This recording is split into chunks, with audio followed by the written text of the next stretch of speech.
Meus amados irmãos e irmãs em Cristo, que a paz profunda e imutável que excede todo entendimento, a paz que emana do próprio trono da graça, inunde cada canto do vosso ser, neste exato momento. Convido-vos a entrar não apenas em um momento de oração, mas em um santuário no tempo, um espaço sagrado onde o ruído ensurdecedor do mundo se cala e a única voz que ecoa é a do Espírito Santo, falando diretamente ao âmago da vossa alma. Esta não é uma formalidade religiosa. É um convite para uma audiência divina com o Rei do Universo, o arquiteto da existência. Aquele para quem a palavra impossível é apenas uma tela vazia sobre a qual ele pinta suas mais gloriosas obras-primas. Diante de vós, talvez se erga uma muralha intransponível, uma montanha de dívidas que bloqueia o sol, um deserto de solidão que se estende até onde a vista alcança, ou um mar de angústia cujas ondas ameaçam afogar vossa esperança. Talvez um diagnóstico médico tenha soado como uma sentença final, uma porta de emprego tenha se fechado com um estrondo de definitividade, ou um relacionamento que era a viga mestra da vossa vida tenha se partido em dois. A lógica humana, as estatísticas, os especialistas e até mesmo as vossas próprias experiências passadas podem estar gritando em uníssono. Não há solução. É o fim. Desista. Mas é precisamente aqui, neste lugar de desolação e fim de recursos, que o nosso Deus escolhe manifestar a sua glória de forma mais espetacular. A palavra de Deus é um vasto museu de impossibilidades desfeitas, um testamento eterno de que o ponto final do homem é o ponto de partida de Deus. Pensemos, com profundidade, na viúva de Sarepta, conforme narrado em 1 Reis, capítulo 17. Não a leiamos como uma história distante, mas sintamos o drama daquela mulher. Sintam a poeira da seca em sua garganta, o cheiro de terra estéril no ar. Visualizem o fundo do pote de farinha, onde apenas um punhado, um último suspiro de sustento, permanecia. Olhem para o jarro de azeite, onde as últimas gotas reluziam, prometendo apenas mais uma refeição, a refeição do adeus. Em sua voz, ao falar com o profeta Elias, não havia apenas resignação, mas a dor aguda de uma mãe que se preparava para ver seu filho morrer. Depois, disse ela, morreremos. Era o fim da linha, um fato consumado, e então Deus intervém. Ele não envia um carregamento de suprimentos, não faz chover pão do céu. Ele pede o impossível. Dê-me a sua última refeição. A fé daquela mulher foi testada no limite absoluto da existência humana. E ao obedecer, ao entregar o seu nada, ela abriu a porta para o tudo de Deus. O milagre não foi apenas a multiplicação, foi a sustentação diária, a prova contínua de que a fonte de Deus jamais seca. Aquele punhado de farinha se tornou um banquete sem fim, e aquelas gotas de azeite se tornaram um rio de provisão. O que esta história nos grita hoje? Grita que Deus não precisa da nossa abundância para operar. Ele só precisa da nossa obediência com o pouco que temos. O seu punhado de fé, a sua última gota de esperança, é a matéria-prima perfeita para o milagre que ele está prestes a realizar. Mas não paremos por aí. Caminhemos pelas páginas da Escritura e vejamos este Deus em ação. Estejamos com o povo de Israel, encurralado entre o exército mais poderoso do mundo e as águas impenetráveis do Mar Vermelho. Ouçam o som aterrorizante das bigas de Faraó. Sintam o pânico da multidão, a certeza da aniquilação. Não havia saída. À direita, deserto. À esquerda, montanhas. Atrás, o inimigo. À frente, o mar. A lógica decretava o massacre. Mas o Deus do impossível deu uma ordem que desafiava toda a razão. Marchem!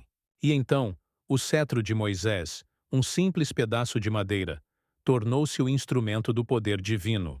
As águas, que por milênios obedeceram apenas às leis da natureza, curvaram-se ao seu Criador, erguendo-se como muralhas líquidas, transformando um túmulo aquático em uma avenida de libertação.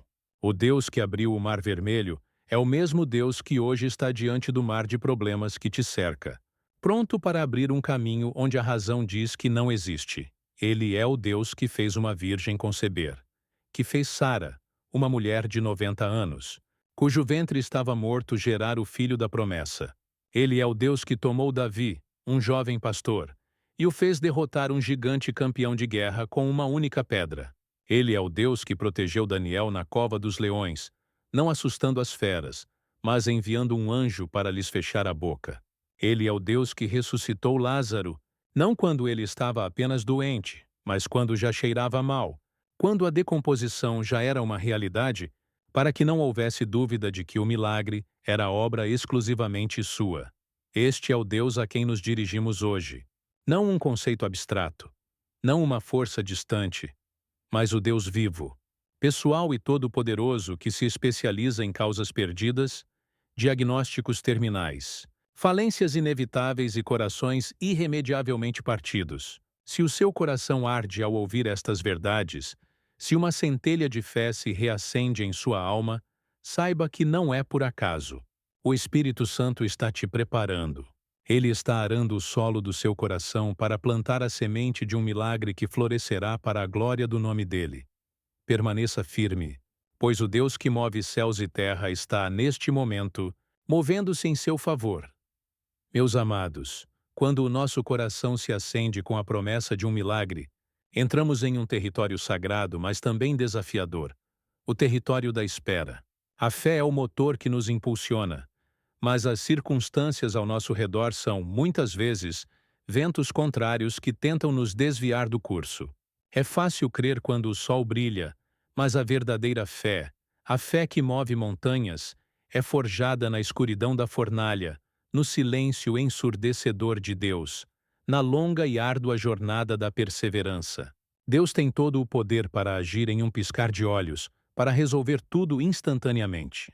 No entanto, muitas vezes, Ele escolhe nos guiar pelo vale da espera, não para nos punir, mas para nos purificar, para nos ensinar a confiar nele de uma forma que jamais aprenderíamos na bonança. Observemos a vida do rei Ezequias, registrada em 2 Reis, capítulo 20. Ezequias era um homem justo, um rei que amava a Deus. Contudo, a enfermidade o atingiu, e o profeta Isaías, a própria boca de Deus na terra, veio a ele com uma mensagem devastadora. Ponha a sua casa em ordem, porque você vai morrer. Você não se recuperará. Imagine o peso esmagador dessas palavras. Não era a opinião de um médico, era um decreto profético. Humanamente falando, a história havia acabado. A esperança estava morta. Mas o que Ezequias fez? Ele não debateu com o profeta, não se revoltou contra Deus. A Bíblia diz que ele virou o rosto para a parede e orou ao Senhor. Vamos meditar na profundidade deste ato. Virar o rosto para a parede é um ato simbólico de desligar-se de tudo e de todos. Ele se desligou dos conselheiros, da família, do profeta e até mesmo da sua própria realidade sentenciada. Naquele momento, só existiam ele e Deus. Sua oração foi um clamor íntimo, um apelo baseado em seu relacionamento com o Senhor, lembrando-o de sua fidelidade. E o que aconteceu? O impossível se curvou. Antes que o profeta Isaías tivesse sequer saído do pátio do palácio, a palavra do Senhor veio a ele novamente, revertendo a sentença. Deus não apenas curou Ezequias, mas acrescentou 15 anos à sua vida. Esta passagem nos ensina uma verdade monumental.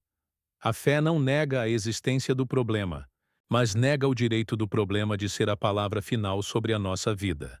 Você pode estar olhando para um laudo médico que grita incurável, para uma conta bancária que sussurra falência, para um lar que ecoa divórcio. A realidade pode ser dura, fria e factual. Mas a oração de um coração quebrantado e crente submete essa realidade a uma autoridade superior, a autoridade do Deus que reverte sentenças de morte. O inimigo de nossas almas é um mestre em usar o tempo de espera contra nós. Ele sussurra mentiras venenosas em nossos momentos de fraqueza. Sua oração não está funcionando. Deus não te ouviu. Se ele se importasse, já teria agido. Você vê? Silêncio. Ele te abandonou. Mas precisamos entender, de uma vez por todas, o que a Bíblia ensina sobre o silêncio de Deus. O silêncio de Deus não é ausência, é preparação. É o silêncio do oleiro, completamente focado, moldando o vaso com maestria. É o silêncio do agricultor, que confia que a semente plantada na escuridão da terra está germinando. É o silêncio do professor durante a prova, que permanece quieto não por desinteresse, mas para permitir que o aluno demonstre o que aprendeu. Enquanto você ora, em meio ao aparente silêncio, Deus está movendo peças no tabuleiro cósmico que você não pode ver. Ele está alinhando circunstâncias, preparando corações, abrindo caminhos em lugares que você nem sabia que existiam. A palavra nos exorta em Isaías 40:31. Mas os que esperam no Senhor renovam as suas forças, sobem com asas como águias, correm e não se cansam, caminham e não se fatigam. Pense na águia. Ela não luta contra a tempestade, ela usa a força dos ventos contrários para se elevar acima dela. Esperar no Senhor é aprender a usar a adversidade que deveria nos esmagar como um impulso para nos elevar a uma nova perspectiva, a perspectiva do céu, de onde os problemas parecem muito menores. Se você sente que suas forças estão no fim, que suas asas espirituais estão pesadas e que você não consegue mais voar, não desista agora. Este é o momento crucial. Você não está sozinho nesta batalha. O mesmo Deus que ouviu o choro de Ezequias na solidão de seu quarto está ouvindo o seu clamor agora. A resposta não está apenas a caminho. O processo da sua vitória já começou. O impossível já está sendo desmantelado nos bastidores do mundo espiritual. Prepare o seu coração, fortaleça a sua fé, pois agora, vamos juntos, em um só espírito, clamar ao Deus que não apenas realiza milagres, mas que é o próprio milagre. Senhor, meu Deus e meu Pai, Criador dos céus e da terra, soberano sobre todo o tempo e espaço, eu me aproximo do teu trono de graça, não com base nos meus méritos, que são nulos, mas com a ousadia que me foi concedida pelo sangue do Cordeiro, Jesus Cristo. Eu entro em tua santa presença, reconhecendo a tua majestade infinita e o teu poder ilimitado. Tu és El Shaddai, o Deus Todo-Poderoso, para quem nada, absolutamente nada, é impossível. Tu és Yahweh, aquele que era e que há de vir. Diante de ti, eu me curvo em adoração e rendição. Pai, neste momento, eu esvazio o meu coração de toda a incredulidade, de toda a ansiedade e de todo o medo. Eu lanço por terra os argumentos da minha mente lógica, as sentenças do mundo e as mentiras do inimigo que sussurram que a minha causa está perdida. Eu quebro, no nome de Jesus, toda corrente de pessimismo, todo ciclo de derrota e toda palavra de maldição que foi proferida sobre a minha vida, minha família, minha saúde ou minhas finanças. Onde o mundo declarou beco sem saída, que os céus proclamem com voz de trovão. Eu sou o caminho. Senhor, eu levanto diante de ti cada vida que se une a mim nesta oração. Tu conheces cada coração aflito, cada lágrima derramada em segredo, cada noite de insônia passada em angústia. Visita agora, com o teu Espírito Santo, cada lar, cada quarto de hospital, cada escritório, cada veículo. Onde houver escassez, entra, ó Yahweh Iré, o Deus da provisão, e libera os recursos do céu. Multiplica o pouco, abre portas inesperadas e faz com que a abundância flua onde antes havia apenas dívida e necessidade. Que o pão não falte na mesa e que a honra seja restituída. Onde houver enfermidade, entra, ó Yahweh Rafa, o Deus que cura. Eu clamo pelo teu toque divino sobre cada corpo que sofre. Pai, em nome de Jesus, eu ordeno que todo diagnóstico maligno se curve agora ao poder que há no nome do teu Filho. Que cada célula cancerígena morra, que todo tumor se dissolva, que toda dor crônica cesse.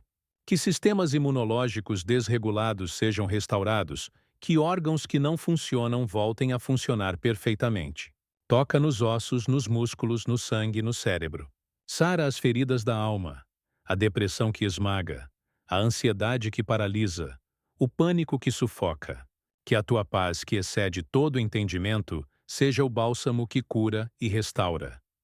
Onde houver destruição nos relacionamentos, entra, ó Deus de reconciliação. Restaura casamentos que estão à beira do abismo. Reconecta pais e filhos que se distanciaram. Cura amizades que foram quebradas pela traição. Derrama o teu bálsamo de perdão sobre corações feridos. Remove toda raiz de amargura e constrói pontes de amor onde o inimigo cavou fossos de ódio. Levanta os que foram humilhados. Consola os que foram abandonados e dá um novo começo àqueles que o mundo descartou.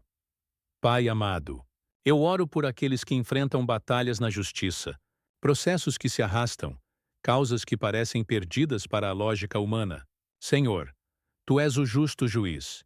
Inclina o coração das autoridades, revela a verdade oculta, desfaz as armadilhas do adversário e concede vitória e restituição ao teu povo. Que aquilo que foi roubado seja devolvido em dobro, pois a tua palavra declara que os que confiam em ti jamais serão envergonhados. Eu me levanto em guerra espiritual contra toda a força das trevas que se opõe à vida desta pessoa. Em nome de Jesus Cristo de Nazaré, eu declaro que toda seta inflamada do maligno é apagada agora. Todo laço de opressão é desfeito, toda fortaleza de medo é demolida, toda cadeia de vício é quebrada. Que a luz de Cristo dissipe toda a escuridão e que a presença do Espírito Santo traga libertação, alívio e renovo. E agora, Pai, eu mudo o tom da minha oração, de súplica para louvor. Eu te agradeço porque sei que tu não és um Deus surdo. Eu te agradeço porque a tua palavra não volta vazia. Eu te agradeço porque, enquanto eu oro, os teus anjos já estão em movimento.